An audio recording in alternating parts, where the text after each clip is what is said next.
வவுனியாவில் சேதமடைந்த புகையிரத பாதைகளை பார்வையிட்ட நகர அபிவிருத்தி பிரதி அமைச்சர்.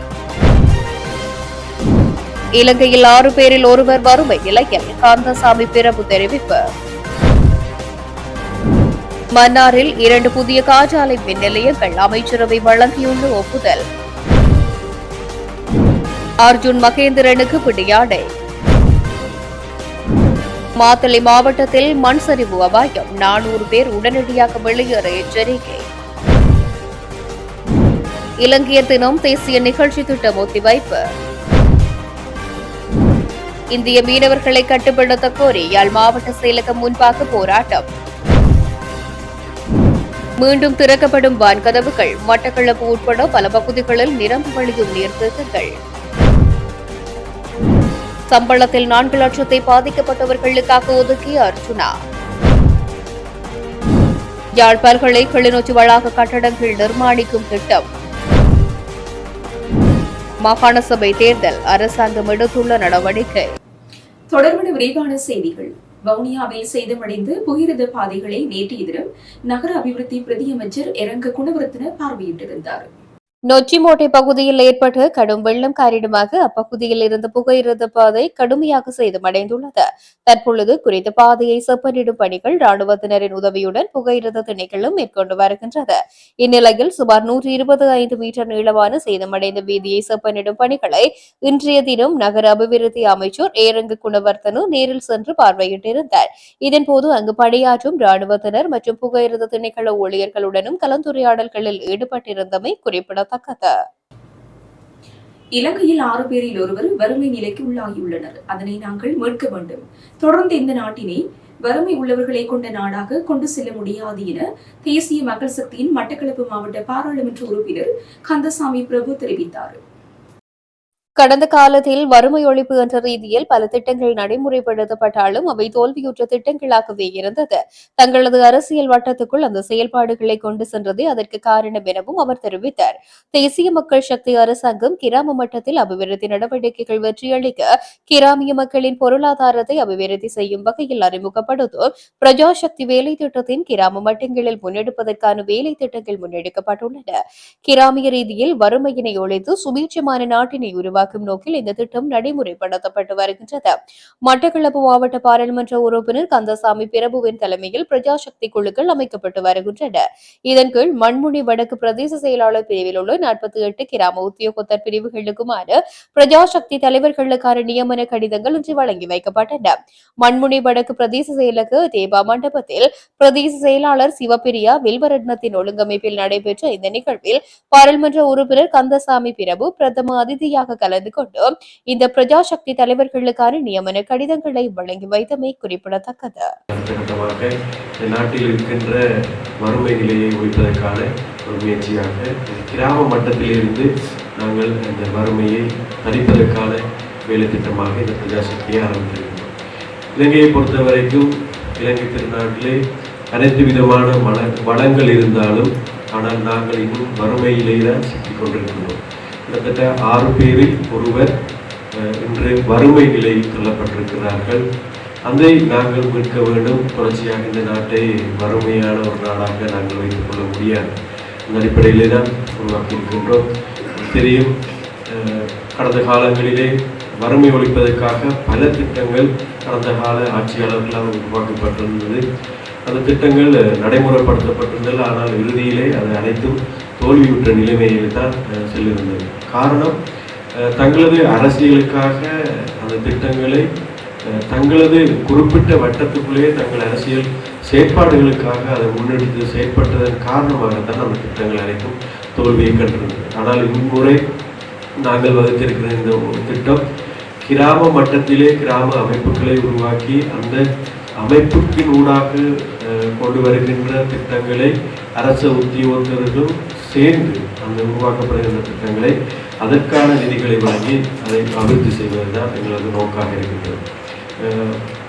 பொருளாதார ஸ்திரத்தன்மை ஏற்படுத்துவதாக இருந்தால் அந்த இடத்துக்கு தேவையான பொருத்தமான திட்டத்தை நடைமுறைப்படுத்த வேண்டும், திட்டங்களை உருவாக்க வேண்டும்.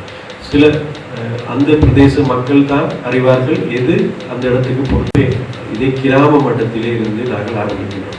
எங்களது பிரதேச செயலாளர் குறிப்பிட்டது போல கீழ்மட்டத்திலிருந்து மேல் நோக்கிய அந்த பயணத்தை தான் நாங்கள் திட்டத்தை வகுத்திருக்கின்றோம். அந்த அடிப்படையில் இதை நாங்கள் செயற்படுத்தும் போது நிச்சயமாக இந்த நாட்டை ஒரு வளர்ச்சி பாதைக்கு கொண்டு வர முடியும் என்ற ஒரு நம்பிக்கை எங்களுக்கு இருக்கின்றது. அவை பிரதேச அபிவிருத்தி குழு தலைவர் என்ற ரீதியிலே எனக்குள்ள அதிகாரத்தை உங்களுக்கு நான் கிராம மட்டத்திற்கு நான் பகிர்ந்தளித்திருக்கின்றேன். இந்த அதிகாரத்தை நீங்கள் சரியான முறையில் அதை பயன்படுத்தி இந்த மக்களுக்கு சென்றடைய வேண்டிய நல்ல விடயங்களை செய்ய வேண்டும் என்பதுதான் நாங்கள் எதிர்பார்க்கின்ற ஒரு விடயம். அரசு திட்டங்களிலே ஊழல் மோசடி எதுவும் இருக்கக்கூடாது. அதே நேரம் அனைத்தும் வெளிப்படைத்தன்மையோடு செயற்பட வேண்டும் என்பதுதான் எங்களது நோக்காக இருக்கின்றது. ஆகவே அந்த அடிப்படையிலே இதிலே அரசு உத்தியோகத்தர்கள் 5 பேர் கலந்து கொள்கின்றார்கள். சமூக கட்டமைப்பில் வேடிக்கை பார்க்கவும் முடியாது. அனைவரையும் நாங்கள் ஒன்று சேர்த்து ஒரே கூரைக்குள் நாங்கள் கொண்டு வந்து இதை செயற்படுத்த தயாராக இருக்கின்றோம். அந்த ஒரு திட்டமாக இது இருக்கின்றது. எங்களது பிரதான நோக்கம் இந்த வறுமை நிலையிலிருந்து இந்த நாட்டை மீட்டெடுக்க வேண்டும். மன்னாரில் முள்ளிக்குளத்தில் 50 மெகாவாட் திறன் கொண்ட 2 புதிய காற்றாலை மின் நிலையங்களை நிறுவுவதற்கு அமைச்சரவை ஒப்புதல் அளித்துள்ளது. 2030ஆம் ஆண்டுக்குள் இலங்கையின் 70% மின்சாரத்தை புதுப்பிக்கத்தக்க எரிசக்தியிலிருந்து உற்பத்தி செய்ய வேண்டும் என்ற அரசாங்கத்தின் முயற்சியின் ஒரு பகுதியாக இந்த திட்டம் முன்னெடுக்கப்படுகின்றது. 20 ஆண்டு கண்காணிப்பு காலத்துடன் கட்டமைத்தல், சொந்தமாக்குதல், செயல்படுத்துதல் மாதிரியின் கீழ் இந்த திட்டம் அமைக்கின்றது.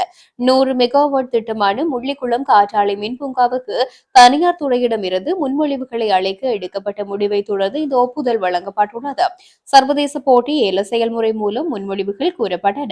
இதன் விளைவாக 7 சமர்ப்பிப்புகள் கிடைத்துள்ளன. ஏலங்களை மதிப்பிட்ட பிறகு அமைச்சரவையால் நியமிக்கப்பட்ட பேச்சுவார்த்தை குழுவின் பரிந்துரைகளின் அடிப்படையில் ஒப்பந்தங்களை வழங்குவதற்கான மின் அமைச்சரின் முன்மொழிவை அமைச்சரவை இப்போது அங்கீகரித்துள்ளது.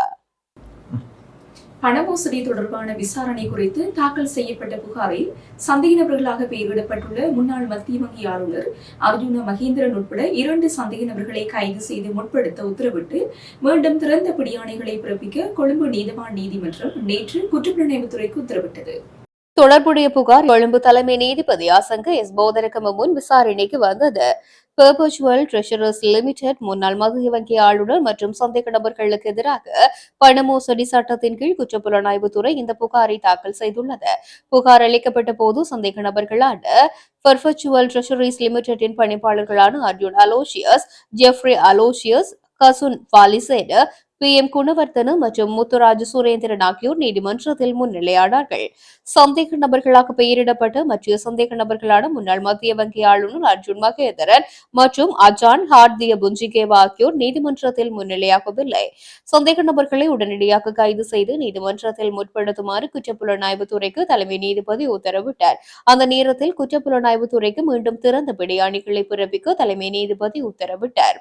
இதன்படி முன்வைக்கப்பட்ட உண்மைகளை கருத்தில் கொண்ட நீதிபதி இந்த சம்பவம் தொடர்பான விசாரணைகளை முடித்து உடனடியாக அறிக்கை சமர்ப்பிக்குமாறு குற்றப்புலனாய்வுத்துறைக்கு உத்தரவிட்டார். பின்னர் தொடர்புடைய புகாரை மே 21ஆம் தேதி அளிக்க உத்தரவிட்டார். மாத்தளை மாவட்டத்தில் உள்ள சுமார் 400 குடும்பங்களுக்கு மண்சரிவு மற்றும் பாதைகள் சரியும் அபாயம் இருப்பதால் அவர்கள் உடனடியாக பாதுகாப்பான இடங்களுக்கு செல்லுமாறு தேசிய கட்டடம் மற்றும் ஆராய்ச்சி அமைப்பு இன்று புதிய எச்சரிக்கைகளை விடுத்துள்ளது. தேசிய கட்டடம் மற்றும் ஆராய்ச்சி அமைப்பின் மாத்தளை மாவட்ட தலைவர் சமிந்த மோரியமட கருத்து தெரிவிக்கையில், பலத்த காற்று மற்றும் கனமழையின் காரணமாக 400க்கும் மேற்பட்ட ஆபத்தான இடங்கள் அடையாளம் காணப்பட்டுள்ளன. குறிப்பாக மாத்தளை நகரத்தை நோக்கிய டொடரண்டிய மலையில் விரிசல்கள் ஏற்பட்டுள்ளதாகவும் பாறைகள் விழும் அபாயம் உள்ளதாகவும் அவர் மேலும் எச்சரித்துள்ளார். மேலும் அம்புக்கு, விழுகல, குணுகல மற்றும் ராவணகண்ட மலைத்தொடர்களும் புவியியல் மாற்றங்களுக்கு உள்ளாகி வருவதாகவும் அவர் கூறியிருக்கின்றார். எதிர்வரும் 12 முதல் 14ஆம் தேதி வரை நடைபெறவிருந்த முதலாவது இலங்கையர் தினம் தேசிய நிகழ்ச்சி திட்டம் ஒத்திவைக்கப்பட்டுள்ளதாக அரசாங்கம் தெரிவித்துள்ளது. நாடளாவிய ரீதியில் ஏற்பட்ட டிட்பா சூறாவளி அனர்த்தம் மற்றும் தொடர்ச்சியான மீட்பு பணிகளை கருத்தில் கொண்டு இந்த நடவடிக்கை எடுக்கப்பட்டுள்ளது. குறித்த நிகழ்வானது கொழும்பு மாநகர சபை மைதானம், விகார மகாதேவி பூங்கா மற்றும் அதனை சுற்றியுள்ள பிரதான வீதிகளில் அரசு மற்றும் தனியார் துறையினரின் பங்கேற்புடன் 4 வலயங்களை கொண்ட பெரிய அளவிலான தேசிய நிகழ்வாக நடத்த திட்டமிட்டிருந்தது. சமூகங்களுக்கிடையே புரிந்துணர்வை வளர்ப்பதற்கும் இணக்கமான இலங்கையை உருவாக்குவதற்கும் நிதி, திட்டமிடல் மற்றும் பொருளாதார அபிவிருத்தி அமைச்சரான ஜனாதிபதியால் 2025 ஆண்டுக்கான பாதீட்டு உரையில் இந்த முன்மொழிவு முன்மொழியப்பட்டது. அத்தோடு இலங்கையின் பல இன, மத மற்றும் பல்வகைப்பட்ட கலாச்சார அடையாளங்களை முன்னிலைப்படுத்தும் நோக்கில் இந்நிகழ்ச்சியை ஏற்பாடு செய்யும் பொறுப்பு புத்த சாசன, மத மற்றும் கலாச்சார அலுவல்கள் அமைச்சிடம் ஒப்படைக்கப்பட்டிருந்தது. இந்நிகழ்வை நடத்துவதற்கு அமைச்சரவை அங்கீகாரம் அக்டோபரில் வழங்கப்பட்டிருந்தது. நாட்டில் தற்போது ஏற்பட்டுள்ள அனர்த்த நிலை சீரடைந்தவுடன் இலங்கையர் தினம் நிகழ்ச்சி திட்டத்திற்கான புதிய திகதிகள் அறிவிக்கப்படும் என்றும் அதிகாரிகள் தெரிவித்துள்ளனர். இலங்கை கடற்பரப்பை அளிக்கும் இந்திய இழுவைமடை படகுகளை கட்டுப்படுத்த கோரி யாழ்ப்பாண மாவட்ட செயலகம் முன்பாக யாழ் மீனவர்கள் போராட்டத்தை மேற்கொண்டனர். இலங்கையில் ஏற்பட்ட பேரிடர் காலத்தில் இந்தியா வழங்கும் உதவிகளை மறக்க முடியாது. ஆனாலும் இலங்கை ஒரு இறையாண்மை உள்ள நாடு. உலக நாடுகள் யாவும் தமக்கு உரிய நிலப்பரப்பு போல நிர்ணயிக்கப்பட்ட கடல் எல்லையையும் கொண்டுள்ளன. அதுபோலவே இலங்கையும் தனக்குரிய பிரத்யேக கடல் எல்லையை கொண்டுள்ளது. இது பொருளாதார முக்கியம் வாய்ந்த வலயமாகும். பிரதேசமானது வடபகுதியில் சற்று ஒடுங்கியதாகவும் தெற்கில் அகன்றும் காணப்படுகிறது. இலங்கையின் பொருளாதார முதுகெலும்பாக திகழும் மீன்பிடித்துறையை இந்த கடலையை நம்பியுள்ளது. வடக்கு கிழக்கை பொறுத்தவரை கடந்த கால 30 வருட யுத்தத்தினாலும் கடந்த காலங்களில் நாட்டில் ஏற்பட்ட இயற்கை அனர்த்தத்தினாலும் குறிப்பாக சுனாமி, நிசா புயல், டிட்வா புயல் போன்றவற்றினாலும் பாதிக்கப்படுவதும் இந்த மீனவர்களே. அதிலும் தற்பொழுது நாட்டில் ஏற்பட்ட டிட்வா புயலால் முல்லைத்தீவு, யாழ்ப்பாணம், மன்னார், கிளிநொச்சி ஆகிய மாவட்டங்களில் உள்ள மீனவர்களே பெரிதும் பாதிக்கப்பட்டுள்ளார்கள். இம்மீனவர்கள் தாம் செய்வதறியாது தவித்துக் கொண்டிருக்கும் இந்த காலத்தில் இந்திய மீனவர்களால் எமது மீனவர்களின் மீன்பிடி உபகரணங்களும் வளங்களும் அளிக்கப்படுவதை எம்மால் ஏற்றுக்கொள்ள முடியாது. வெந்த குண்டில் வேல் பாய்வது போல் மீண்டும் மீண்டும் அழிவு என்றால் என்ன செய்வது என்று அறியாமல் மக்கள் தமது பொறுமையை இழந்து வீதிக்கு இறங்க வேண்டிய நிலை ஏற்பட்டுள்ளது. இப்போராட்டத்தை நாம் விரும்பி ஏற்கவில்லை. இது காலத்துக்கு காலம் இந்திய மீனவர்களால் எமது வளங்கள் அளிக்கப்படுவதால் எம்மீது திணிக்கப்பட்டது. அதனால் மேலும் மேலும் இப்பேரழிவு வருவதால் எமது மாணவர்களின் கல்வி பொருளாதாரம் கேள்விக்குறியாக உள்ளது. ஆகவே எமது கடலில் நாம் சுதந்திரமாக தொழில் செய்வதற்கு, எமது எதிர்காலத்தை தக்க வைத்துக் கொள்வதற்கும் எங்கள் நாட்டின் அரசும் பாதுகாப்பு படையும் தான் காப்பாற்ற வேண்டும். இறுதியாக இந்திய அரசுக்கும் தமிழ்நாட்டு மக்களுக்கும் அன்பான வேண்டுவோம். எமது நாட்டில் ஏற்பட்டிருக்கும் பேரழுத்தத்தால் பாதிக்கப்பட்டிருக்கும் மக்களுக்கு தங்களால் வழங்கப்படும் உதவிகளுக்கு நன்றி கூறுகின்றோம். அதேவேளை உதவி செய்து உயிரை பறிக்காதீர்கள். மனிதாபிமானத்தோடு எம்மை வாழ விடுங்கள். உங்கள் நாட்டின் மீனவர்களை நீங்களே தடுத்து நிறுத்துங்கள். மத்திய மாநில அரசுகளே, உங்கள் கடற்படைகளை கொண்டு தங்களால் மீனவர்களை எல்லை தாண்டுவதை தடுக்குமாறு கேட்டுக் கொள்கின்றோம். இலங்கை, இந்திய தமிழர்கள் பொறுப்புக்கொடி உறவு என்ற சொல்லுக்கு அர்த்தம் கொடுங்கள். எமக்குள் இருக்கும் உறவுக்குள் விரிசல் ஏற்படாமல் பார்த்துக் கொள்வது சாலை சிறந்தது என நினைக்கின்றோம் என்று அன்போடு கேட்டிருக்கின்றோம். நன்றி. பிரதிகள் இந்திய மத்திய மாநில அரசுகள் கடற்தொழில் நீரியல் வளங்கள் அமைச்சு, அரசாங்க அதிபர், மாவட்ட செயலகம் யாழ்ப்பாணம், வடமாகாண ஆளுநர், உதவி பணிப்பாளர், கடற்தொழில் நீதிமன்ற திணைக்களம். நன்றி.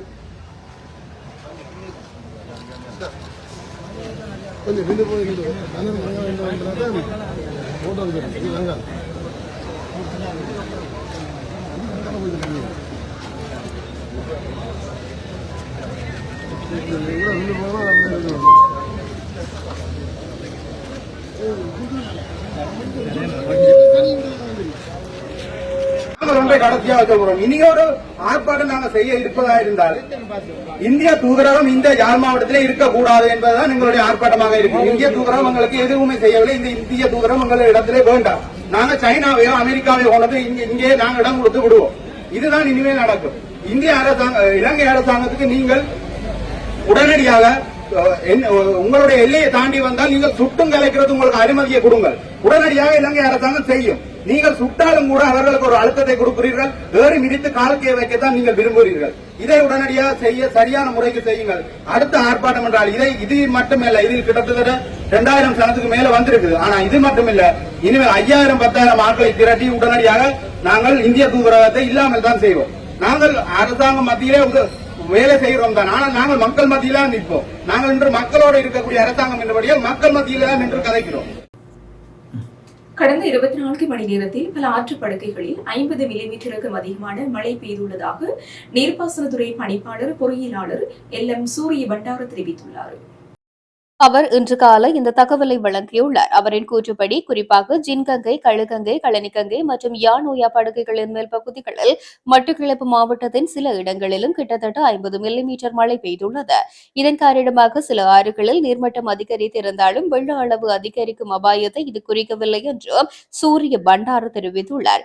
மேலும் நீர்த்தேக்கங்களின் நீர்மட்டத்தை கருத்தில் கொண்டு கிட்டத்தட்ட 34 முக்கிய நீர்த்தேக்கங்களில் இன்னும் நிரம்பி வழிவதாக அவர் குறிப்பிட்டிருக்கின்றார். தெதுருவோயா, ராஜங்கரை, நச்சதுவா, யானோயா, பதவிய, லுணுகம்பெகர மற்றும் சேனநாயக்க சமுத்திரம் ஆகிய நீர்த்தேக்கங்களின் நீர்மட்டத்தை குறைப்பதற்காக வான்கதவுகள் திறக்கப்பட உள்ளதாக நீர்ப்பாசனத்துறை பணிப்பாளர் தெரிவித்துள்ளார். பாதிக்கப்பட்ட மக்களுக்கு 4 லட்சம் பெறுமதியான நிவாரண உதவிகளை வழங்கியுள்ளதாக நாடாளுமன்ற உறுப்பினர் அர்ச்சுனா ராமநாதன் தெரிவித்துள்ளார். ஊடகங்களுக்கு கருத்து தெரிவிக்கும் போதே குறித்த விடயத்தை அவர் குறிப்பிட்டுள்ளார். வடக்கில் ஒதுக்கப்பட்டுள்ள நிதி தொடர்பில் எந்த அரசு அதிகாரிக்கு எவ்வாறு நிதி கொடுக்கப்பட்டது மற்றும் எந்த நாடாளுமன்ற உறுப்பினர்களுக்கு இந்த நிதி பகிரப்பட்டது என்பது தொடர்பில் ஒழுங்கான முறையில் தரவுபடுத்தப்பட வேண்டும் என்றும் அவர் சுட்டிக்காட்டியுள்ளார். மேலும் பாதிக்கப்பட்ட மக்களுக்கு இதன் பின்பு உதவி தேவைப்படும் சந்தர்ப்பங்களில் உதவுவதற்கு தயாராக இருப்பதாகவும் அர்ச்சுனா குறிப்பிட்டிருக்கின்றார். சட்டவிரோதமான முறையில் சொத்து குவிப்பு குற்றச்சாட்டின் அடிப்படையில் 31 அரசியல்வாதிகளிடம் விசாரணை நடத்தப்பட்டு வருவதாக அறிவிக்கப்பட்டுள்ளது. கடந்த அரசாங்கங்களின் ஆட்சிக் காலங்களில் அரசியல்வாதிகள் மற்றும் அரசு அதிகாரிகள் மேற்கொண்டதாக கூறப்படும் மோசடிகள் தொடர்பில் விசாரணைகள் ஆரம்பிக்கப்பட்டுள்ளதாக லஞ்ச ஊழல் மோசடி தவிர்ப்பு விசாரணை ஆணைக்குழு தெரிவித்துள்ளது. சட்டவிரோதமான முறையில் சொத்துக்களை குவித்தமை தொடர்பில் கடந்த அரசாங்கங்களில் பதவி வகித்த 31 அரசியல்வாதிகளிடம் வாக்குமூலங்கள் பதிவு செய்யப்பட்டுள்ளதாக தெரிவிக்கப்படுகின்றது. அரசியல்வாதிகள் சட்டவிரோதமான முறையில் சொத்துக்களை குவித்திருந்தால் அவற்றை நீதிமன்றத்தின் ஊடாக தடை செய்து பறிமுதல் செய்வதற்கு நடவடிக்கை எடுக்கப்படும் என அறிவிக்கப்பட்டுள்ளது. லஞ்ச ஊழல் மோசடி தவிர்ப்பு விசாரணை ஆணைக்குழுவின் சிரேஷ்ட அதிகாரி ஒருவர் இந்த விடயத்தை தெரிவித்துள்ளார். சட்டவிரோதமான முறையில் சொத்துக்களை குவித்தவர்களுக்கு எதிராக சட்டம் நடைமுறைப்படுத்தப்படும் என தேசிய மக்கள் சக்தி அரசாங்கம் வாக்குறுதி அளித்தமை குறிப்பிடத்தக்கது. யாழ் பல்கலைக்கழகம் மற்றும் கிளிநொச்சி வளாக கட்டடங்களை நிர்மாணிக்கும் திட்டத்திற்கு அமைச்சரவை ஒப்புதல் வழங்கியுள்ளது. யாழ்ப்பாண பல்கலைக்கழகத்தின் சித்த மருத்துவ அலகுக்கான கட்டடத்தின் 4வது மற்றும் 5வது மாடிகளை பூர்த்தி செய்தல் மற்றும் யாழ் பல்கலையின் கிளிநொச்சி வளாகத்தில் நிர்மாணிக்கப்பட்டுள்ள பொறியியல் தொழில்நுட்பம் மற்றும் உயிர்ம தொழில்நுட்பம் கட்டடத்தின் 2ஆம் கட்டடத்தை நிர்மாணிப்பதற்கு அமைச்சரவை ஒப்புதல் வழங்கப்பட்டுள்ளது. களனி, கொழும்பு மற்றும் வயம்பு பல்கலைக்கழகங்களில் கட்டுமான வேலைகளை பூர்த்தி செய்தல், அரச பல்கலைக்கழகங்களுக்கு தேவையான கட்டடங்கள் மற்றும் ஏனைய உட்கட்டமைப்பு வசதிகளை வழங்குவதற்கும் கல்வி, உயர்கல்வி மற்றும் தொழிற்கல்வி அமைச்சராக ஜனாதிபதி சமர்ப்பித்துள்ள யோசனைக்கு அமைச்சரவை அங்கீகாரம் வழங்கியுள்ளது. களனி பல்கலைக்கழகத்தின் விஞ்ஞான பீடத்தின் விரிவுரை மண்டப கட்டிட தொகுதியை நிர்மாணித்தல், கொழும்பு பல்கலைக்கழகத்தின் மருத்துவ பீடத்தின் 17 மாடிகளுடன் கூடிய உத்தேச கட்டட தொகுதியின் எஞ்சிய வேலைகளை பூர்த்தி செய்தல், வயம்பு பல்கலைக்கழகத்தின் தகவல் தொடர்பாடல் தொழில்நுட்ப நிலையத்திற்கான உத்தேச கட்டடத்தை நிர்மாணித்தல் ஆகியன இதில் அடங்கும் திட்டங்களாகும். மாகாண சபை தேர்தலை எந்த முறையின் கீழ் நடத்துவது என்பதை ஆராய்ந்து அறிக்கையை சமர்ப்பிப்பதற்காக நாடாளுமன்ற விசேட தெரிவுக்குழு ஒன்றை நியமிப்பதற்கான யோசனை விரைவில் நிறைவேற்றப்பட உள்ளதாக தகவல் வெளியாகியுள்ளது. சபை முதல்வர் பிமல் ரத்நாயக்கவால் சமர்ப்பிக்கப்பட்டுள்ள இந்த யோசனை நாடாளுமன்றத்தின் நிகழ்ச்சி நிரலில் உள்ளடக்கப்பட்டுள்ளதாக தெரிவிக்கப்படுகின்றது. கலப்பு தேர்தல் முறைமை, வாக்களிக்கும் உரிமை மற்றும் வெளிநாடுகளில் உள்ள இளைஞர்கள் வாக்களிப்பதற்கான உரிமையை உறுதிப்படுத்துதல் உள்ளிட்ட தேர்தல் முறைமை ஒன்றை உருவாக்குவதற்கு விரிவான விவாதங்களை மேற்கொள்ள வேண்டியுள்ளதாக குறிப்பிடப்பட்டுள்ளது. இந்த நிலையில் தெரிவுக்குழுவின் அறிக்கை அதன் முதல் கூட்டத்தினத்திலிருந்து 3 மாத காலத்துக்குள் அல்லது நாடாளுமன்றத்தினால் நீடிக்கப்பட்ட காலத்துக்குள் சமர்ப்பிக்கப்பட வேண்டும் என்றும் கேட்டுக் கொள்ளப்பட்டுள்ளது. இதேவேளை மாகாண சபை தேர்தலை அடுத்த வருடத்தில் நடத்துவதற்கு அரசாங்கம் தீர்மானம் எடுத்துள்ளமை குறிப்பிடத்தக்கது. இத்துடன் எஃப்னலரியின் மதிய நேர பிரதான செய்திகள் நிறைவடைகின்றன. மேலதிக செய்திகளை அறிந்து கொள்ள www.jeffnaglaray.lk என்ற இணையதளத்தினூடாக இணைந்து கொள்ளுங்கள்.